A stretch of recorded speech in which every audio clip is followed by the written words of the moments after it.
আসসালামু আলাইকুম রহমতুল্লাহ। আজকে আমরা শিখব 16.2 এর 5 নম্বর অঙ্ক। তো 5 নম্বর অঙ্ক কি বলতেছে? একটি বর্গক্ষেত্রের পরিসীমা একটি আয়তক্ষেত্রের পরিসীমার সমান। আয়তক্ষেত্রটির দৈর্ঘ্য প্রস্থের 3 গুণ এবং ক্ষেত্রফল 768 বর্গমিটার। প্রতিটি 40 সেন্টিমিটার বর্গাকার পাথর দিয়ে বর্গক্ষেত্রটি বাঁধতে মোট কতটি পাথর লাগবে? আচ্ছা, এখন আমরা কি করি, প্রথমে যে একটা লাইন আছে এখানে আমি কি করছি, তিনটা লাইন বানাইছি। তো প্রথম লাইনটা আমরা একটু বোঝার চেষ্টা করি, ঠিক আছে? কি বলতেছে, একটি বর্গক্ষেত্রের পরিসীমা একটি আয়তক্ষেত্রের পরিসীমার সমান, অর্থাৎ একটি বর্গক্ষেত্রের পরিসীমা আর একটা আয়তক্ষেত্রের পরিসীমা সমান। আচ্ছা, তাহলে বর্গক্ষেত্রের পরিসীমার সূত্র কি? বর্গক্ষেত্রের পরিসীমার সূত্র হচ্ছে 4a, ঠিক আছে? তাহলে বর্গক্ষেত্রের পরিসীমা আর হচ্ছে একটি আয়তক্ষেত্রের পরিসীমা কি সমান, সমান মানে এই যে সমান চিহ্ন দিলাম, তাহলে একটি বর্গক্ষেত্রের পরিসীমা একটি আয়তক্ষেত্রের পরিসীমার সমান। তাহলে আয়তক্ষেত্রের পরিসীমার সূত্র কি? আয়তক্ষেত্রের পরিসীমার সূত্র 2 ইন্টু এ প্লাস বি। তার মানে আমি বুঝতে পারতেছি সমান চিহ্নের বামে আছে হলো কি বর্গক্ষেত্রের পরিসীমা, আর সমান চিহ্নের ডানে আছে হলো কি আয়তক্ষেত্রের পরিসীমা, আর এই দুইটা মান কি সমান। তার মানে বুঝতে পারতেছি বর্গক্ষেত্রের পরিসীমা যদি 100 হয়, তাহলে আয়তক্ষেত্রের পরিসীমা 100 কিসের উপর বেস করে? প্রথম যে লাইনটা দেওয়া আছে, প্রথম যে সেন্টেন্সটা অথবা লাইনটা দেওয়া আছে সেই অনুযায়ী বলতে পারতেছি কি আয়তক্ষেত্রের পরিসীমা আর বর্গক্ষেত্রের পরিসীমা সমান, ঠিক আছে? তারপর দ্বিতীয় লাইনে বলতেছে আয়তক্ষেত্রটির দৈর্ঘ্য। আচ্ছা, আয়তক্ষেত্রটির দৈর্ঘ্য প্রস্থের 3 গুণ, এতটুকু একটু বুঝি। আয়তক্ষেত্রের দৈর্ঘ্য কি প্রস্থের 3 গুণ, তার মানে আয়তক্ষেত্রের দৈর্ঘ্য প্রস্থের 3 গুণ মানে কি? আয়তক্ষেত্রের প্রস্থ যদি 2 হয়, তাহলে আয়তক্ষেত্রের দৈর্ঘ্য কত হবে? অবশ্যই 6, কারণ এখানে বলতেছে কি আয়তক্ষেত্রের দৈর্ঘ্য প্রস্থের 3 গুণ। আচ্ছা, 3 গুণ মানে কি 3, তাহলে এইটার পরিবর্তে আমি 3 লিখলাম আর প্রস্থ বসাইলাম 2, তাহলে দৈর্ঘ্য কত হবে? অবশ্যই 6 হবে। যদি আয়তক্ষেত্রের প্রস্থ যদি 1 হয়, তাহলে আয়তক্ষেত্রের দৈর্ঘ্য কত হবে? অবশ্যই 3 গুণন 1, তাহলে 3 গুণ, ঠিক আছে? আচ্ছা, তারপরে বলতেছে এবং ক্ষেত্রফল। এই ক্ষেত্রফলটা কার? এই ক্ষেত্রফলটা হচ্ছে হলো আয়তক্ষেত্রে, ঠিক আছে? কারণ কি বলতেছে আয়তক্ষেত্রটির দৈর্ঘ্য প্রস্থের 3 গুণ এবং ক্ষেত্রফল 768 বর্গ মিটার। তার মানে ক্ষেত্রফল হচ্ছে হলো আয়তক্ষেত্রের এবং আয়তক্ষেত্রের দৈর্ঘ্য হচ্ছে কি প্রস্থের 3 গুণ। আচ্ছা, তারপরে দেখো প্রতিটি 40 সেন্টিমিটার বর্গাকার পাথর দিয়ে বর্গক্ষেত্রটি বাঁধতে মোট কত পাথর লাগবে? তাহলে এই লাইনটা আপাতত আমরা অফ যাই। তাহলে আমার প্রথমে ক্লু দিছি কি বর্গক্ষেত্রের পরিসীমা আর আয়তক্ষেত্রের পরিসীমা সমান, এবং তারপরে বলতেছে কি আয়তক্ষেত্রের দৈর্ঘ্য প্রস্থের 3 গুণ এবং ক্ষেত্রফল 768 বর্গ মিটার। তার মানে আমরা উপরে কি কাজটা করব, এখন আমরা আয়তক্ষেত্রের দৈর্ঘ্য প্রস্থ ক্ষেত্রফল এটা বের করব, ঠিক আছে? কেন বের করব? আয়তক্ষেত্রের দৈর্ঘ্য এবং প্রস্থ যদি বের করতে পারি, তাহলে আমি কি করতে পারি, আয়তক্ষেত্রের দৈর্ঘ্য এবং প্রস্থ বসানোর পরে আমি কি বর্গক্ষেত্রের একটা বাহুর মান আমি খুব সহজে বের করতে পারতেছি। আর একটা বাহুর মান যদি বের করতে পারি, তাহলে আমি কি করতে পারি, ওই বর্গক্ষেত্রের ক্ষেত্রফল আমি পাবো।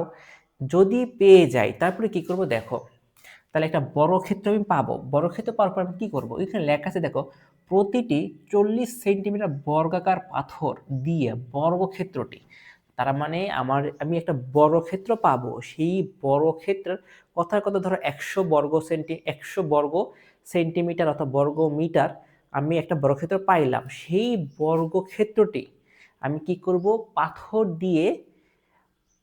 দিয়ে কি করব, বাঁধবো।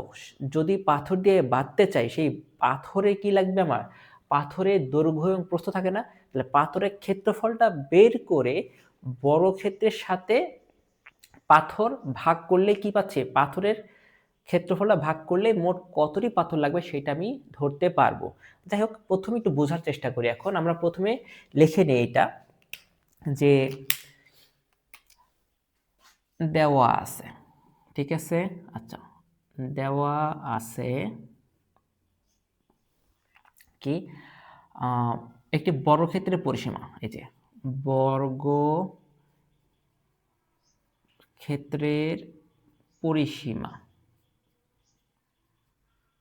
বর্গক্ষেত্রের পরিসীমা কি আয়তক্ষেত্রের পরিসীমার সমান, এই কথাটা লিখলাম। ঠিক আছে, আয়ত ক্ষেত্রের পরিসীমা কি সমান, সমান চিহ্ন কোথায় নিয়ে আসছি, সমান চিহ্ন আমি এখানে নিয়ে আসলাম। তাহলে বর্গক্ষেত্রের পরিসীমার সূত্র কি 4a, আর আয়তক্ষেত্রের পরিসীমার সূত্র 2 ইন্টু a প্লাস বি। ঠিক আছে, আচ্ছা পাইলাম। এখন দেখো এখানে এ আছে, এখানেও এ আছে, কিন্তু আমাদের অনেক সময় ভুল হতে পারে যে এখানেও এ এখানেও এ, কিন্তু এই 4a টা কি, এই 4a হচ্ছে বর্গক্ষেত্রের পরিসীমা। আমি এখন এইটাকে দিলাম হচ্ছে 1 নং সমীকরণ। ঠিক আছে, তারপরে দেখো লেখা আছে আয়তক্ষেত্রের দৈর্ঘ্য এবং প্রস্থ লেখা আছে না, তাহলে আমি কি লিখতে পারি যে মনে করি, আচ্ছা মনে করি আয়তক্ষেত্রের দৈর্ঘ্য প্রস্থের 3 গুণ, তার মানে কি প্রস্থ যত হবে দৈর্ঘ্য হবে তার 3 গুণ। তাহলে আমি লিখতে পারি মনে করি আয়তক্ষেত্রের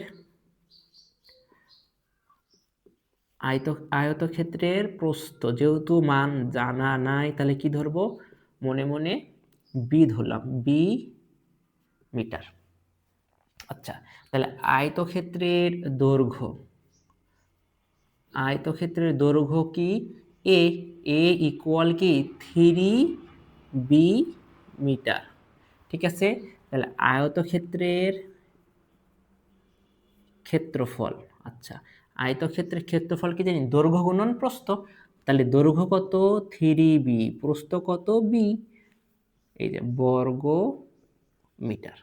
তাহলে হইল কত 3b স্কয়ার বর্গ মিটার। আচ্ছা, এখন যদি দেখো আমি এটা কি ক্ষেত্রফল পাইছি এবং আয়তক্ষেত্রের ক্ষেত্রফলের মান দেওয়া আছে, তাহলে ক্ষেত্রফল এইটা আর এই ক্ষেত্রফলকে সমান কথা।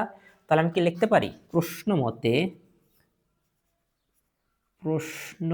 মতে 3b স্কয়ার ইকুয়াল 768, তাহলে বি স্কয়ার ইকুয়াল 768 ভাগ 3, তাহলে বি ইকুয়াল 2, তাহলে 5 6, রুট করলাম, রুট করলে বি এর মান কত আসে, বি এর মান আসে হলো 16 মিটার। আচ্ছা বি এর মান পাইছি না, তাহলে বি কি আয়তক্ষেত্রের প্রস্থ পেয়ে গেছি, তাহলে আয়তক্ষেত্রে কি দরকার, কারণ আয়তক্ষেত্রে আমার দৈর্ঘ্য দরকার না। তাহলে আমি এখানে লিখে নিব যে আয়তক্ষেত্রের দৈর্ঘ্য, তাহলে আয়তক্ষেত্রের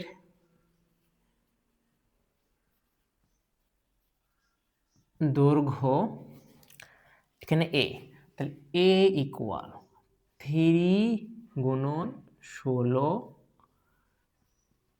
মিটার ইকুয়াল কি 48 মিটার। আচ্ছা, তাহলে আমি কি পাচ্ছি, আমি অলরেডি এর মানও পাইছি এবং বি এর মানও আমি পেয়ে গেছি, তাই না, বি এর মান এবং এর মানটা আমি পেয়ে গেছি। এখন দেখো ওই এর মান এবং বি এর মান আমি কি বসাইতে পারি, তাহলে আমি কি লিখতে পারি, এখন একটা কথা, যদি তোমাদের কাছে মনে হয় এ এখানকার এ দুইটা কনফিউজ হতে পারে, তাহলে তুমি একটা কাজ করো, এখানে এরকম করে না লিখে তুমি তোমার মতো করে নে এক্স বসা, তাতেও কোনো সমস্যা নেই। ঠিক আছে, যেইটা খুশি বসাও, কোনো প্রবলেম নেই। তাহলে আমি আপাতত কি ধরতেছি, আমি আমার সুবিধাটা আমি সবসময় এই ধরি। ঠিক আছে, তাহলে এ ধরছি। এখন তাহলে কি করতে পারি, দেখো 1 নং এ ও বি এর মান বসাই। আচ্ছা, তাহলে কি 4a ইকুয়াল 2 ইন্টু এর মান কত 48, বি এর মান কত 16, তাহলে সরাসরি ডাইরেক্ট ক্যালকুলেশন করে দিই। তাহলে আসতেছে কত, দেখো 48 সাথে 16 যোগ করলে হয় হচ্ছে হলো 64, 64 সাথে 2 গুণ করলে হয় 128, 128কে 4 দ্বারা ভাগ করলাম, তাহলে 128কে আমি 4 দ্বারা ভাগ করলাম, তাহলে হলো কত 3 আর 2 32, তাহলে এর মান কত পাইছি 32 মিটার। তাহলে এইটা কি, এটা হচ্ছে হলো কি বর্গক্ষেত্রের এইটা কি বর্গক্ষেত্রের পরিসীমা, আর পরিসীমাতে আমি কি পাইছি, একটা বাহুর মান পাইছি, তার মানে বর্গক্ষেত্রের এক বাহুর মান হচ্ছে হলো এ। তাহলে বর্গক্ষেত্রের ক্ষেত্রফল কত? তাহলে আমি খুব সহজে কি বলতে পারি, বর্গক্ষেত্রের ক্ষেত্রফল, আচ্ছা বর্গক্ষেত্রের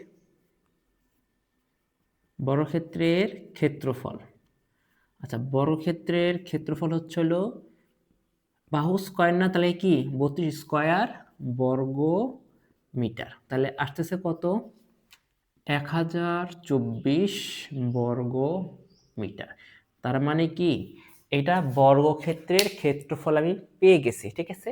এখন দেখো 3 নম্বর লাইন কি বলতেছে, প্রতিটি 40 সেন্টিমিটার বর্গাকার পাথর দিয়ে, তার মানে আমাকে কি একটা বর্গ আকৃতির একটা পাথর আছে, ঠিক আছে, যার দৈর্ঘ্য বলতেছে কত, 40 সেন্টিমিটার, ঠিক আছে। তার মানে আমার একটা বর্গক্ষেত্র আছে, ধরে নাও এইটা হচ্ছিল আমার একটা বর্গক্ষেত্র। এই বর্গক্ষেত্র কি করব আমি, এই বর্গক্ষেত্রকে আমি পাথর দ্বারা বাঁধবো। তাহলে কিভাবে বাঁধবো দেখো, এখানে কি বলে, প্রতিটি 40 সেন্টিমিটার বর্গাকার পাথর দিয়ে, তার মানে আমার যে পাথরটা আছে সেইটা কি বর্গ আকৃতির পাথর।